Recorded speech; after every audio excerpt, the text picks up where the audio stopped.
Merci de nous recevoir chez vous. Mesdames et messieurs, bonsoir et bienvenue aux informations sur Nouveau Télé, la télé totalement vôtre, les titres.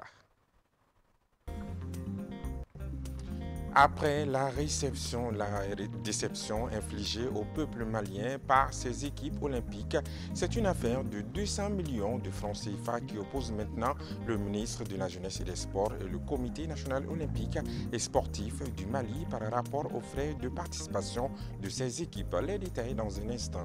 En réponse aux cris de cœur des jeunes des localités du cercle de Massina, les FAMA préparent une offensive sur la zone de Massina pour alléger la souffrance de ces populations. Les légitimités traditionnelles ne sont pas épargnées par la barbarie des groupes armés terroristes. Ils ont tué encore un chef de village dans le cercle de Massina cette semaine. Vous en saurez plus dans ce journal. Voilà pour le sommaire.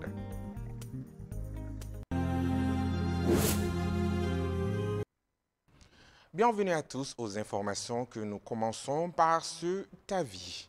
La direction de l'école fondamentale privée à Loukoné de Kalabankoro, Sanga, informe les parents d'élèves que les inscriptions au titre de l'année scolaire académique 2024-2025 pour les nouveaux élèves des classes 2, crèche, jardin, première année jusqu'en 7e année ont débuté.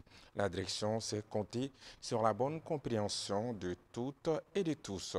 Pour plus d'informations, contactez le 96 68 39 91. Email complexe scolaire @gmail.com. Affaire Comité olympique et ministère des Sports qui a détourné les 200 millions de francs CFA. Si le ministre de la Jeunesse et des Sports chargé de l'instruction civique et de la construction citoyenne déclare avoir débloqué une somme de 368 millions de francs CFA pour la participation malienne aux Jeux olympiques Paris 2024. Le trésorier du Comité national olympique et sportif du Mali réplique n'avoir reçu que la modeste somme de 93 921 633 francs CFA, une somme de plus de 200 millions de francs CFA qui demandent à être clarifiés aujourd'hui. Les détails de cette affaire avec notre reporter sportive Guindo Djilika. La révélation d'un fonds manquant sur le budget annoncé décaissé par l'État pour la prise en charge de la délégation malienne aux Jeux olympiques de Paris a été faite hier à l'hôtel Millennium lors d'une conférence de presse sur le point de la participation malienne aux Jeux olympiques Paris 2024. Elle relance surtout le débat sur la gestion des fonds publics dépenses. Pourtant, le ministre des Sports avait clairement annoncé la semaine dernière un montant exact mobilisé par l'État. 300 millions, ce n'est pas une petite affaire. L'État a mis de l'argent. Cet argent, comment ça a été géré? Pour nous, on veut comprendre. C'est de l'argent qu'on nous a confié au niveau du département. On ne peut pas prendre cet argent et lancer ça comme ça et puis faire comme si, bon, il n'y avait rien. Contrairement à cette déclaration du ministre Fomba qui a publiquement annoncé le déblocage de 368 millions de francs CFA par le gouvernement pour la prise en charge des dépenses liées à la participation de la délégation malienne aux Jeux olympiques Paris 2024. La réalité serait tout autre. Le comité olympique et sportif du Mali, pour sa participation à ces Jeux olympiques, avait élaboré un projet de budget d'un montant de 420 253 400 francs CFA et transmis au département des sports par courrier numéro 71 du 15 mai 2024. Et ce projet de budget était co-signé par le secrétaire général et le trésorier général. Donc voici copie. Alors, nous avons appris à travers beaucoup de médias que pour la participation du Mali, que le CNO aurait dû présenter un budget de 782 millions. Nous aussi, on a été surpris d'entendre ces montants à travers les médias et on se pose la question d'où sortent ces chiffres et de quoi ça représente. Le trésorier du Sénosman, Abdoulaye Coulibaly, a fait une mise au point. Au lieu de 300 millions annoncés par le ministre, il dit n'avoir reçu que 93 921 633 CFA. Tenez-vous bien, sur les 360 millions, le comité n'a reçu que 93 millions, je dis bien 93 millions 921 633, à travers 3 ordres de virement que je vous présente ici. Voici le premier, pour un montant de 62 297 760. Un deuxième, pour un montant de 20 millions pour la préparation des athlètes. Et il y avait un troisième pour 11 millions pour l'achat des billets des rencontres de l'équipe de football à Paris 2024. Donc quand il fait la somme de ces 3 ordres de virement, ça donne un total de 93 921 000. Nous avons toutes les décharges à notre niveau ici vérifiables. Visiblement, un trou d'environ 200 millions de francs CFA existe entre l'argent annoncé par le ministre et celui reçu par le Comité national olympique et sportif. Alors, où est parti le reste de l'argent débloqué par l'État? Affaire donc à suivre. Et oui, affaire donc à suivre. Guindo Djelika, merci. Une offensive sur la zone de Massina. Les localités de Kara, Kondo et Kouan dans le cercle de Massina sont sous blocus des groupes armés depuis quelques jours. C'est en tout cas une information donnée par la jeunesse de ces localités selon nos confrères de studio Tamani. Leur cri de guerre est déjà entendu puisque les FAMA préparent une offensive sur la zone. Explication au Hydraogo Maimouna. En effet, selon les informations de nos confrères des studios Tamani, les localités de Kara, Kondo et Kouan rencontrent d'énormes difficultés à cause de l'embargo. Les habitants vivent dans des pétrins aujourd'hui. Il y a un manque de médicaments et de tout ce dont la population a besoin. Aujourd'hui, les populations demandent seulement l'intervention militaire. L'appel a été entendu car les forces armées sont en train de monter des stratégies pour venir au secours de ces villages. Au même moment, l'armée malienne poursuit avec ses opérations dans plusieurs localités du pays. À la frontière algérienne, elle a procédé à des frappes intenses la semaine dernière sur des bases de terroristes. Un chef de village encore tué au centre du pays. En plus des enseignants, les légitimités traditionnelles sont les cibles dans les localités du centre du pays. Si certains sont enlevés et libérés contre paiement de rançon, d'autres sont tout simplement assassinés, comme ce fut encore le cas dans le cercle de Niafunké où un chef de village a été brutalement tué par des hommes armés. Alamako Djabati. Le cercle de Niafunké, en particulier la commune de Soboudou, est en deuil suite à l'assassinat brutal du chef de village de Amakwara. Selon des sources concordantes, des individus armés non identifiés ont perpétré cet acte barbare au domicile de la victime aux alentours de 12h45. Les mobiles de son assassinat n'ont pas encore été relevés.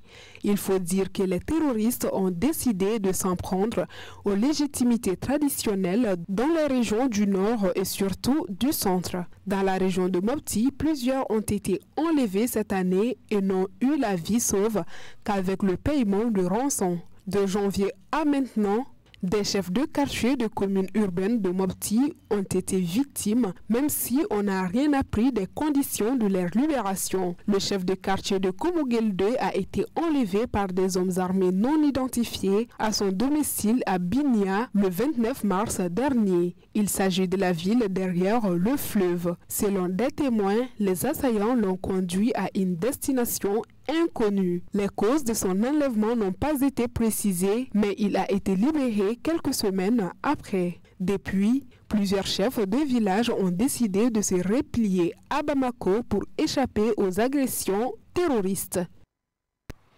6 présumés malfrats, dont 3 cambrioleurs et 3 braqueurs à main armée, sont mis hors état de nuire par le commissariat de police de Yirimajor entre les 24 et 27 août 2024.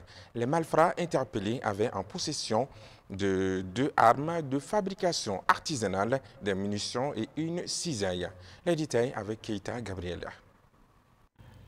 Selon la cellule de communication de la Direction générale de la police nationale, la première interpellation fait suite à un cambriolage perpétré dans une boutique à Yirimajor Yorojambougou dans la nuit du 24 au 25 août dernier. Le mis en cause fut appréhendé par la brigade de recherche du commissariat de Yirimajor en possession d'une arme de fabrication artisanale à travers l'exploitation d'une vidéo de surveillance. Au poste, le suspect déclare avoir commis l'acte en complicité avec 2 autres individus activement recherchés. Au moment de son arrestation, le présumé auteur a fait usage de son arme, mais les limites déterminés sont parvenus à le maîtriser avec professionnalisme.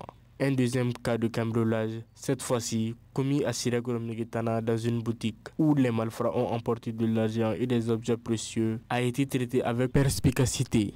Les 2 présumés auteurs ont été alpagués le 26 août dernier. Le troisième cas est relatif à un braquage à main armée commis dans la nuit du 18 juillet 2024 à Yirimajor de Goukoroni. L'un des présumés malfaiteurs a été mis aux arrêts. Soumis à un interrogatoire houleux, il finit par lâcher les morceaux en déclarant qu'ils étaient 2 sur une moto Jakarta lors de l'attaque d'un porteur d'uniforme qui a ouvert le feu blessant son acolyte. Il a réussi quand même à fuir avec son complice blessé. Les 2 interpellés ont dénoncé un deuxième complice, aussi arrêté par les enquêteurs de Yirimajor. Une perquisition effectuée a permis la saisie d'une arme à feu, de 3 munitions et un petit sac. Rassurant de son engagement à lutter contre la criminalité, le chargé du commissariat de Yirimajor a vivement félicité et exhorté ses hommes à persévérer dans cette voie. Suivant les directives de ses chefs hiérarchiques, il invite la population à la collaboration en dénonçant tous les actes suspects. Par ailleurs, le stade Abdoulaye Macrou Sissoko et le 2e lycée public de Caille ont été inaugurés ce lundi 26 août 2024. C'était en présence des autorités de la ville et d'une délégation ministérielle conduite par le ministre d'État, ministre de l'administration territoriale et de la décentralisation. Michel Yao, notre correspondant depuis Caille, nous en parla. Entièrement rénové, le stade Abdoulaye Macrou Sissoko a un nouveau visage depuis le lundi 26 août 2024. Il a été inauguré en même temps que le 2e lycée public de Caille, situé à Kaindi, qui doit accueillir des élèves dès la rentrée scolaire prochaine. Ces 2 infrastructures sont des promesses faites par le président de la transition, le colonel Assimi Goïta, lors de son passage dans la cité des Rails il y a moins d'1 an. La cérémonie d'inauguration présidée par le ministre d'État, ministre de l'administration territoriale, a enregistré la présence des ministres des Sports et de l'Éducation nationale. Saluant la promesse tenue par le chef de l'État, le maire de la ville de Caille a profité de l'occasion pour soumettre quelques doléances aux hôtes du jour. Il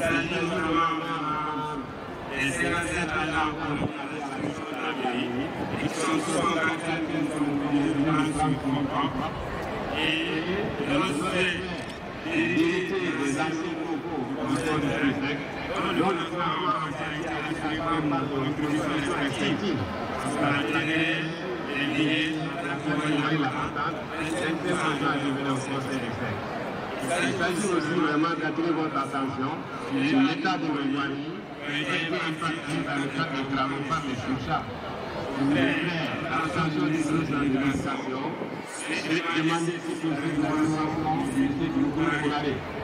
Ce genre architectural qui permet à la ville de Caille de faire un pas de géant dans la modernisation des établissements d'enseignement et entièrement équipé grâce au fonds social du président de la transition, le colonel Assimi Goïta. Annoncé récemment par les autorités maliennes, le ministre des Sports a fait savoir que son département a mis en place une commission pour passer à la digitalisation des rentrées des infrastructures sportives pour les maintenir en meilleur état. Comme tous les autres services publics, le service en charge de la jeunesse et du sport, chargé de l'instruction civique de la construction citoyenne et résolument engagé dans la digitalisation des services. C'est pourquoi commission nationale a été mise en place pour la rentabilisation de nos infrastructures sportives. En attendant la création de l'Office de gestion des infrastructures sportives, nous avons mis en place une commission dans laquelle nous avons une commission entièrement chargée à la digitalisation.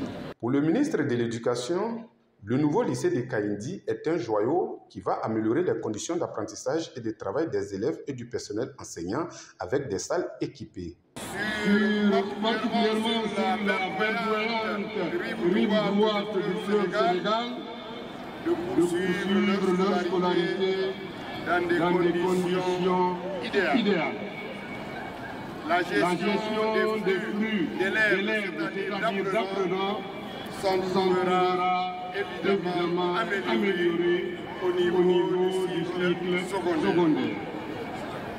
Cette superbe infrastructure scolaire témoigne du grand intérêt et de la dédicace du président de la transition. En langue locale, le ministre de l'administration territoriale a salué les populations d'Ekaï pour leur patriotisme avant de couper le ruban d'inauguration. Rappelons que les travaux de rénovation et de construction des deux infrastructures ont été lancés en septembre 2023.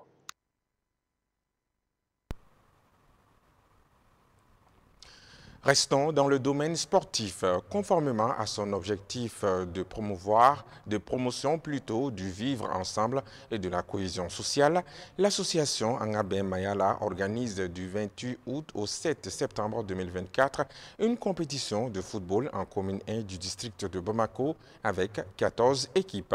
Le match d'ouverture de ce tournoi a opposé l'équipe RPDM en rouge à l'équipe protestante en blanc.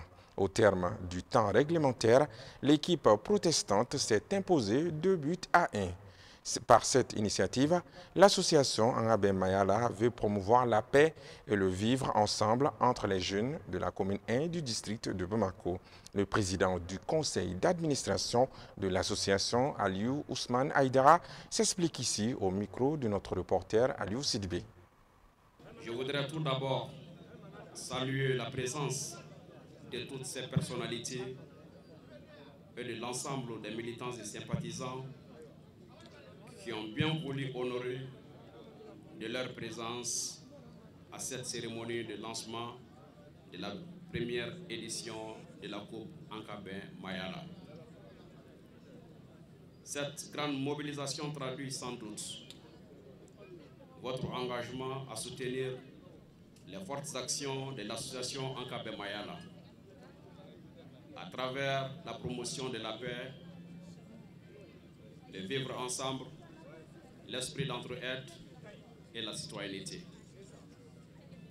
Placée sous le thème « Unis pour le Mali », la Coupe Angabé Mayala est un rendez-vous de communion autour du sport, afin de promouvoir la tolérance et consolider l'union nationale de toutes les forces vives du Mali. Cette première édition regroupe 14 équipes qui vont compétir pendant 2 semaines. C'est le lieu de remercier toutes les associations et partis politiques pour votre participation à la haute mission citoyenne de notre association commune. J'exhorte l'ensemble des joueurs à un fair play exemplaire. Vive le Mali uni et prospère.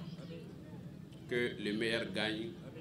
Je vous remercie pour votre aimable attention. Page noire.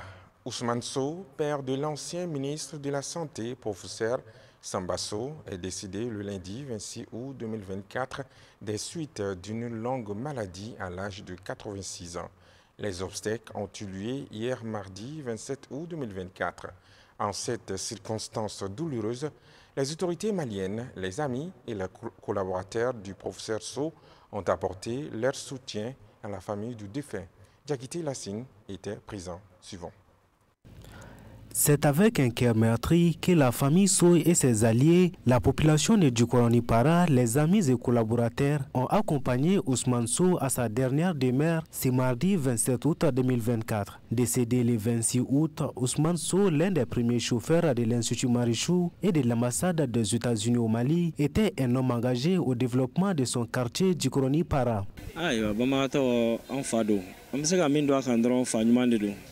Le défunt Ousmane Sow est notre père. C'était un bon père.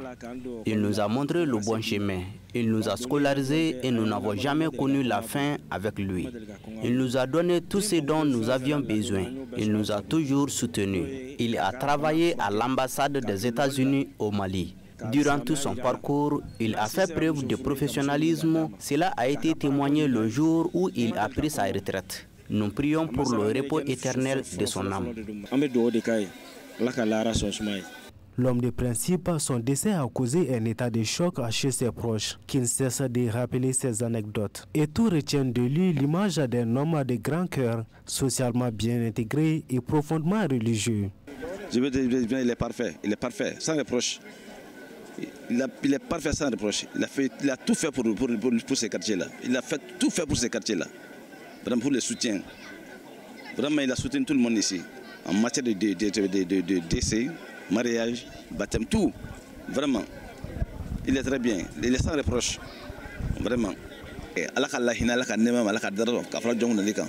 À l'image du secrétaire général du ministre de la Santé et du président du Conseil de l'Ordre des médecins du Mali, l'ensemble des acteurs de la santé du Mali étaient mobilisés auprès de la famille Sow en cette circonstance douloureuse. Au nom du département de la santé, au nom de Madame le ministre de la Santé et du Développement social qui se trouve aujourd'hui à Brazzaville, nous présentons nos condoléances les plus attristées à la famille et nous souhaitons vraiment rien que le paradis, surtout Firdaus pour le défunt et encore moins et tout le bonheur qu'il faut en tout cas à tous les enfants en tout cas qui restent ici. Donc vraiment ça c'est et bon courage vraiment à la famille et dire tout simplement qu'à la famille nous compensons vraiment à la douleur de la famille aujourd'hui le département de la santé et nous sommes ensemble. Fait Ousmane Sow, natif de Kiazigane à Kaye, père de l'ancien ministre de la Santé et de l'Hygiène publique, professeur Ousmane Sow, repose désormais au cimetière de Flaboukou Djoukoroni-Para, laissant derrière lui 7 enfants, de nombreux petits-enfants et plusieurs co-religionnaires inconsolables. Ainsi va la vie, que son âme repose en paix. Amen. Fin donc de ce journal. Merci à vous de l'avoir suivi avec attention. Bonsoir.